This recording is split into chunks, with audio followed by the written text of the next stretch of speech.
7월 19일 기준 카고프레스가 알려드리는 주간 뉴스 브리프입니다. 먼저 합병 소식이에요. 홍콩과 중국, 그리고 아시겠으면 우리나라 동남아시아에서 탄탄한 입지를 구축하고 있는 한국계 물류기업이죠. 박봉철 회장님이 이끄시는 코차이나가 로지스틱 부문을 싱가포르 CBT 전자상거래 플랫폼인 Q10의 자회사인 Q익스프레스로 매각한다는 소식입니다. 아직 공식적인 보도 자료가 나오진 않았는데요. 지난 7월 6일이죠. 코차이나는 본사에서 각 해외 법인에게 해당 매각 사실을 공식 통보한 것으로 알려졌습니다. 아마도 이달 말 양측이 공식 서명한 후에 늦어도 9월부터는 본격적인 합병 작업에 돌입할 것으로 보입니다. 현재까지 매각 배경이나 금액은 정확하게 알려지지 않았습니다. 공식 보도 자료가 나온 건 아니기 때문이죠. 그렇지만 향후 매각 절차에 따라서 현재 동남아하고 아시아에 펼쳐져 있는 각 법인들이 통폐합 운영될 것인지 아니면 지금 현 상태를 각각 유지하면서 이른바 각자 도생식으로 네트워크를 진행할지는 아직 결정된 것은 아닌 것으로 알려지고 있습니다. 상당히 유동적인 것 같습니다. 한편 이번에 코차이나를 매수하게 된 글로벌 이커머스 플랫폼 Q10은 지난 2010년도 싱가포르에서 설립한 기업이죠. 지마켓 창업자인 구영미 대표와 이베이 조인트 벤처 형식으로 시작됐던 전자상거래 업체라고 볼 수 있습니다. 현재 일본, 싱가포르, 인도네시아, 말레이시아, 중국, 홍콩 등 6개 지역에서 인터넷 쇼핑몰을 운영하고 있으며 모든 구매 과정을 원스톱으로 진행시키기 위해서 전문 물류회사로 Q익스프레스를 운영하고 있습니다. 이와 관련해서는 카고프레스 9호로 추가기사로 있으면 보도를 해드리겠습니다. 다음은 아야타 소식입니다. 최근 아야타가 시장 동향 분석 자료를 냈어요. 정기적으로 월별 통계 자료 이외에 썸머리 형식으로 내는 자료인데요. 해상 운임이 폭등함으로 인해서 항공화물로의 수요 이전, 즉 모달 쉬프트죠. 이 수요에 영향을 주고 있다고 공식적으로 확인했습니다. 아시겠습니다만 최근 글로벌 해상 운송 시장은 선사들이 스케줄 조정 때문에 기항을 중단하는 등 전반적으로 공급 부족에 시달리고 있죠. 거기다 항만 혼잡에다가 코로나19 사태로 난리도 아닙니다. 당연히 해상운임은 고공행진을 유지하고 있고요. 최근 들어서는 거의 역대 최고치를 계속 매주 경신 중입니다. 이러다 보니까 이제 항공화물로 이용하려는 이제 하주나 포더들이 늘고 있으면서 동시에 그 수요가 항공화물 시장에 유입되고 있다는 소식인 거죠. 아야타가 항공화물 시장 실적이 해상 수요 모달 쉬프트로 도움을 충분히 받고 있다라고 공식적으로 밝힌 것은 이번이 처음이어서 주목됩니다. 당연한 얘기겠습니다만 해상 화물이 항공으로 이동하는 모달 쉬프트는 비용, 운임 경쟁력이 살아났기 때문입니다. 아야타는 분석 자료에서 최근 몇 개월간 평균 항공화물 운임이 해상 운임보다 6배 정도 비쌌는데 코로나19 이전 해상 운임과 항공 운임의 차이가 12배에 달한 거에 비하면 거의 절반 수준으로 격차가 좁혀졌다고 분석했습니다. 여기에 더해서 적어도 올해 말까지는 컨테이너 공급 부족이 이어질 것이기 때문에 시장에서 예상하는 이른바 항공화물의 얼리 픽 시즌이라고 하는 이른 성수기가 빨리 도래할 것으로 보고 연말까지 여태 운송 시장에 비해서 항공화물 수요는 더욱 늘어날 것으로 아야타는 예측하고 있습니다. 한국 시장은 미주는 몰라도 유럽에 대해서만큼은 아직 모달 쉬프트를 느끼지 못하고 있는 것 같은데 7월달 시장 상황을 좀 지켜볼 일입니다. 미국 FAA죠. 항공사들이 필요에 따라서 여객기 객실을 개조 운항할 수 있는 임시 조처를 작년 코로나 때문에 발령한 바 있어요. 이른바 보안 면제 조치 같은 것이었죠. 그래서 7월 10일로 이 면제 기간이 종료됐지만 항공사들은 아직 항공화물 공급이 부족하다는 이유를 들어서 객실 내 화물 운송 허용 조치를 연장해달라고 요청했고 FAA는 올 연말까지 12월 31일까지 이 규정을 연장해 주기로 결정했습니다. 참고로 유럽의 경우는 EASA가 이 임시 승인 조치 만료 기한을 올해 말로 규정했기 때문에 아직 여유가 있는 형편입니다. 사실 요번에 미국계 항공사들 모임인 AOA는 이 해당 규정을 내년까지 1년 더 연장해달라고 요청했지만 FAA는 이를 거부하고 대신 6개월만 연장해 준 것으로 가닥을 잡은 것으로 보입니다.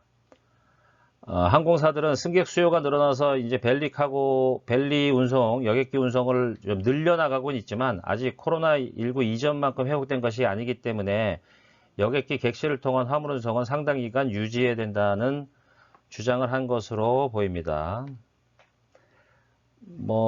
최근 미국계 항공사들 말고 유럽계 항공사들은 오히려 여객기를 통한 화물 운송의 수를 좀 줄이고 차라리 그 풀프레이터죠. 여객기를 완전 화물 전용기로 개조하는 쪽으로 나가고 있는 것으로 알려지고 있습니다. 주목되는 관심을 가져야 될 부분이라고 생각됩니다. 오늘 오전에 들어온 소식인데요. 델타 변이 확산으로 우리나라 해외 공장이 밀접한 그 베트남을 비롯해서 인도 차이나 반도 전체에 걸쳐서 이른바 락다운이 이어지고 있습니다. 사실 코로나19 때문에 초창기 때 락다운하고 조금 차원은 좀 달리하고는 있습니다만 일단 지난 7월 15일부터 베트남은 호치민 인근 모든 공장의 생산 활동을 중지하라는 공문을 발송했고요. 공장 노동자들이 숙식 제공이 가능한 공장은 가동이 가능하지만 상당수는 사실 가동 중단에 들어갔기 때문에 생산품 출하가 급격히 줄어들 것으로 예상됩니다. 캄보디아도 마찬가지입니다. 확진자가 급격하게 늘고 있어요. 아직 그 국가 경제적인 타격이 더 크다고 봐서 기존의 어떤 거리두기 조치의 추가적인 락다운 자체는 없어 보이지만 조만간 락다운 조치가 시행된다면 프놈펜 전역에 단계별로 적용할 가능성이 대단히 높다고 현지 보도 관계자들이 전하고 있습니다. 태국의 방콕도 마찬가지죠. 소식 들으셨겠습니다만 방콕하고 사무다칸 중 10개 주에 걸쳐서 확진자가 마구 늘어나고 있습니다. 그래서 해당 현재는 거의 태국 전체가 주요 지역을 중심으로 해서 락다운 조치를 취하고 있기 때문에 해당 공장도 역시 생산 차질이 예상됩니다. 미얀마도 하루 평균 4천에서 5천 명의 확진자가 나오고 있답니다. 양곤, 바고 등 주요 도시의 재택근무가 시행되고 있지만 아직 적극적인 통제가 없어서 생산은 이어지고 있는데 조만간 미얀마에서도 생산 수요가 크게 줄어들 것으로 물류업체는 바라보고 있습니다. 인도의 확진자는 걷잡을 수 없다는 거 잘 알고 계시죠. 인도는 오래전부터 지금 전반적인 생산 물량, 특히 가먼토류의 수요 감소가 시장에 타격을 많이 주고 있습니다. 이번 주 중에 그 물류 메가폰을 통해서 이와 관련한 델타 변이에 관련한 우리 국제 물류업계 파급 영향 등에 대해서 한번 시장 동향과 전망을 분석해보는 시간을 가져볼까 생각하고 있습니다. 기대해 주시고요. 단시입니다. 국제 특성기업이죠. DHL 코리아가 경기 남부권에 늘어나는 수출입 물량 지원 및 물류 네트워크 강화를 위해서 DHL 평택 서비스 센터를 지난 15일 새롭게 오픈했습니다. 전체 시설 면적은 한 440평 정도 되고요. 배송 차량 22대가 동시 상하역 작업을 할 수 있는 풀 드라이브인 시스템을 갖췄다는 소식입니다. 우리나라 업체의 주한진도 마찬가지입니다. 최근에 주한진은 2023년까지 택배 시장 점유율을 20%를 달성하겠다는 목표를 정하고요. 대전에 스마트 메가 허브 터미널을 구축을 하기 위해서 지난 13일 날 대전시 유성구 소재의 대전 종합물류단지에서 기공실을 진행했습니다. 이 대전 종합물류단지 내의 터미널 사이즈는 한 59,421평방미터라고 알려졌고요. 축구장 한 20개 정도 규모라고 하네요. 연면적은 한 149,110제곱평방미터라고 합니다. 다음은 국적선사인 HMM 소식입니다. 저번에 우리나라 중소기업을 지원하기 위한 MOU를 하듯이 한국농수산품식품유통공사하고 수출농수산품식품 해상운송 지원을 위한 업무협약을 13일 체결했습니다. 이번 업무협약 체결로 HMM은 이제 선적 부족, 운임 상승 등 농수산 수출입을 전문으로 하는 업체들, 하주들을 위해서 유기적인 협력을 구축해서 미주 노선의 임시 선박을 대상으로 해당 기업의 전용 선봉량, 말 그대로 스페이스를 그냥 미리 할당해 놓고 정해준다는 거죠. 현재로서 월 한 265 TU, 주당으로 한 66개 정도 되는 걸로 알려지고 있습니다. 그 정도를 지원한다고 합니다. 국적선사로서 당연한 일을 하고 있는 것으로 보입니다. 마지막 소식은 그 사단법인 한국식품 콜드체인 협회가 지난번 제1기 콜드체인 전문가 양성과정 교육을 실시했다는 소식을 전해드렸는데요. 그 해당 교육이 성황리에 마무리됐다고 밝혔습니다. 콜드체인 전문가 양성 과정은 당연히 콜드체인 전문가들을 이제 양성하기 위한 이제 교육 내용이겠죠. 이번에 첫 번째 하는 교육 프로그램은 지난 4월 3일부터 7월 3일까지 이어졌고요.